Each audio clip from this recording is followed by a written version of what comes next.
Today is 13 March and this is your task 12 for SSC JEE exam, DDA JEE exam plus जो भी आप exam देने जा रहे हो, जिन भी एग्ज़ाम से इस टास्क का सिलेबस मैच हो रहा है, ये हर एक एग्ज़ाम के लिए है।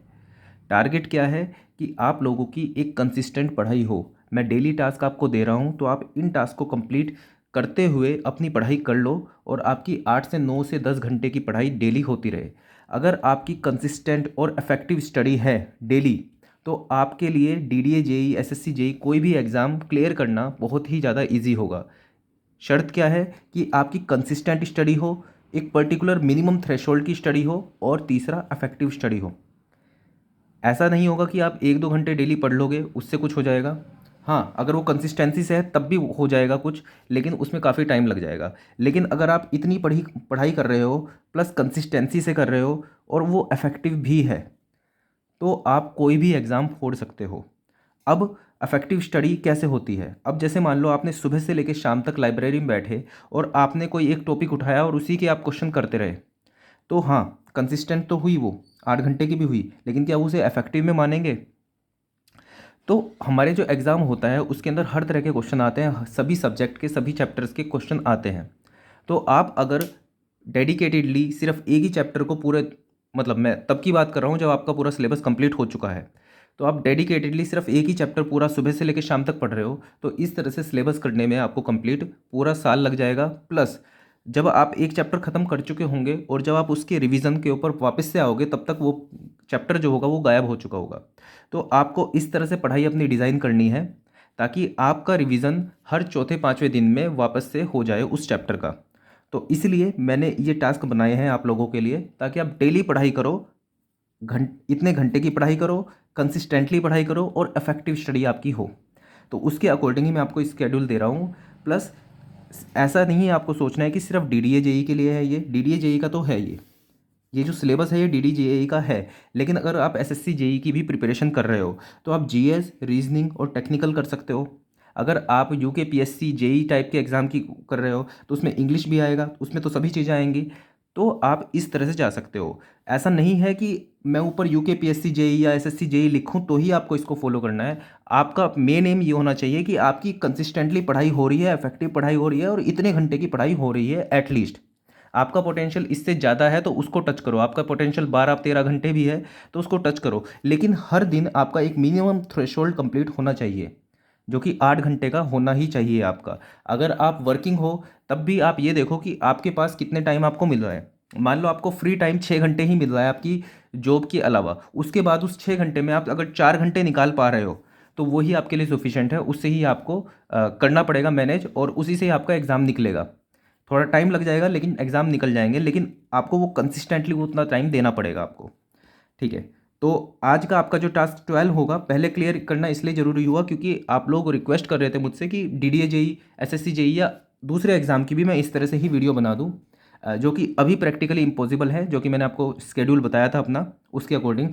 तो आप सभी लोग इसी से गाइड होके आप अपनी पढ़ाई स्टार्ट कर सकते हो।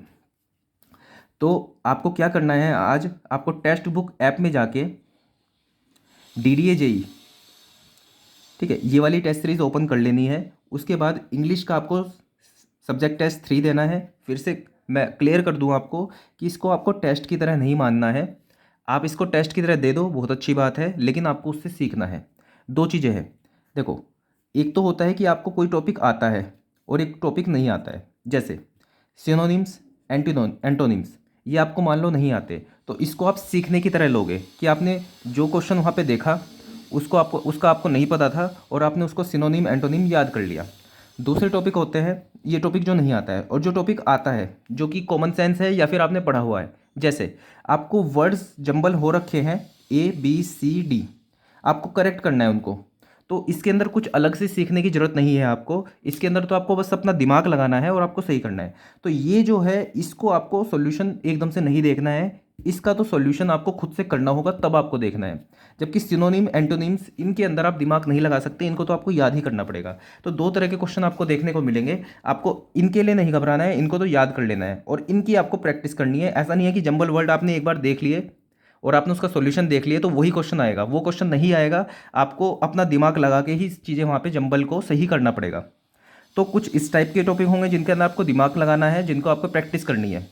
तो आपको वहाँ पे ये नहीं करना है कि जस्ट इसका सॉल्यूशन देख लिया, क्योंकि आप जब तक दिमाग लगा के उसको करना नहीं सीखोगे तब तक एग्ज़ाम में भी नहीं कर पाओगे। तो जहाँ पे दिमाग लगाना है, जहाँ पे चीज़ें सीखने वाली हैं, वहाँ पे आपको सीखना है, वहाँ पे याद नहीं करना है। और जहाँ पे दिमाग लगाने वाली बात नहीं है, जहाँ पे सिर्फ और सिर्फ याद करना है, तो आप वहाँ पे सीखोगे।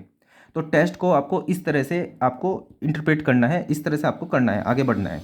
तो सब्जेक्ट टेस्ट 3 करोगे आप इंग्लिश का, फिर आप सब्जेक्ट टेस्ट 8 करोगे जीएस का। जीएस में भी वही चीज़ है कि जैसे मान लो 2 तरह की चीज़ें आएंगी, एक तो जो आपको नहीं आता है, एक जो आपको आता है। जैसे जैसे मान लो कि हिस्ट्री के कुछ टॉपिक्स हैं, तो हिस्ट्री के जो टॉपिक्स हैं वो एक फैक्ट टाइप है, तो वो आपको सीखने ही हैं।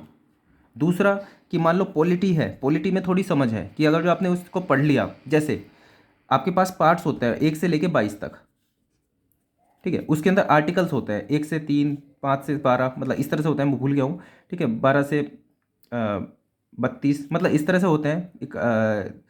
31 से लेके 51, मैं थोड़ा भूल रहा हूँ इसको, मैं एक आइडिया दे रहा हूँ आपको, रफ आइडिया, कि जैसे ये है पार्ट्स हैं और उनके अंदर से आर्टिकल्स हैं। तो आपको मान लो पूछ लिया आर्टिकल, आपको पूछ लिया कि स्टेट का कुछ सब्जेक्ट पूछ लिया आपसे, ठीक है, स्टेट से रिलेटेड कोई चीज़ है, तो आपको उसके अंदर 4 ऑप्शन दे दिए, आर्टिकल 2, आर्टिकल 28, आर्टिकल 172, आर्टिकल 345, ठीक है। तो अब इसको, मतलब मैं आपको एक एग्जांपल दे रहा हूँ, तो यहाँ पे नीचे करेक्ट करने मत लग जाना मुझे, कि जैसे मान लो आपने कोई क्वेश्चन देखा, उसके अंदर स्टेट की चीज़ पूछी गई है, तो आपको इतना आइडिया होना चाहिए कि जो आर्टिकल पार्ट होगा वो स्टेट वाले में से आएगा, तो ये नहीं हो सकता, ये भी नहीं हो सकता, ये भी नहीं हो सकता, तो ये हो सकता है, ठीक है। तो इस तरह से आपको आगे बढ़ना है। तो अभी भी मैं कह रहा हूँ कि ये स्टेट का नहीं भी होगा, मैं एक एग्जांपल दे रहा हूँ आपको, आई गेस आप समझ गए होंगे चीज़ों को, ठीक है। तो आपको इस तरह से चीज़ें करनी है, जो चीज़ें सीखने वाली है उनको सीखेंगे, जो चीज़ याद करने वाली है उनको याद याद करेंगे। आगे चलते हैं रीजनिंग। रीजनिंग में लगभग चीज़ें सीखने वाली ही है, तो पहला अटैम्प्ट आपका खुद से ही होना चाहिए, आपको डायरेक्टली सॉल्यूशन नहीं देखना है, आपको पहले अटैम्प्ट में खुद से ही सॉल्व करना है, भले ही उसमें थोड़ा सा टाइम ज़्यादा लग जाए। उसके बाद एप्टी का आप सब्जेक्ट टेस्ट 18 दोगे, और टेक्निकल में आज आप बचे हुए सभी चैप्टर्स करोगे। अब तक आपको मैं चैप्टर टेस्ट दे चुका हूँ 2, मतलब टास्क 10 और टास्क 11 में। आज आपको टास्क 12 में जितने भी चैप्टर टेस्ट बचे हुए हैं सभी देने हैं। Chapter test 3, 6, 9, 10, 13, 16, 17, 19, 20, 24, 25, 26, 27। अच्छा, 20 को मैंने एनसर्कल इसलिए किया है, ये जो है आपका SDM और MDM टाइप का है, मतलब कि इसके अंदर चीज़ें समझ लगती है। अगर आपने slope deflection method, moment distribution method नहीं किया हुआ है, तो ऐसा हो सकता है कि आप अगर इसमें घुसे तो पूरा दिन ही आपका लग जाए। तो फिर से मैं आपको क्लियर करता हूँ, चीज़ें समझनी है लेकिन टाइम को ध्यान में रखते हुए समझनी है। ऐसा नहीं है कि आपको कोई टॉपिक नहीं आता, अब उस टॉपिक को सीखने के चक्कर में आपने पूरा दिन लगा दिया। आप उसको 15 से 30 मिनट दे दो, अगर उसके बाद भी आपको चीज़ें नहीं आ रही है समझ में, तो उसको अभी स्टार मार्क करो और कहीं पे लिख लो। फिर से आप जब दोबारा से उसको 4-5 दिन बाद 15 से 30 मिनट दोगे तो चीज़ें और ज़्यादा समझ में आएगी। ऐसा नहीं होगा कभी भी कि जैसे मान लो आपको कोई मेथड नहीं आता है, कोई टॉपिक नहीं आता है, आप उसके अंदर पूरा दिन लगा दोगे तो दिन के आखिरी में आपको आ जाएगा। नहीं, ऐसा नहीं होता। ऐसा होता है कि आपने आज उसको टाइम दिया, कुछ दिन बाद फिर से एक फ्रेश माइंड से आप उसको टाइम दोगे तो चीज़ें और ज़्यादा अच्छे से समझने आने लगेगी आपको। जितनी ज़्यादा रिपीटेशन होगी उसकी, उतनी अच्छे से आपको समझ में आएंगी चीज़ें।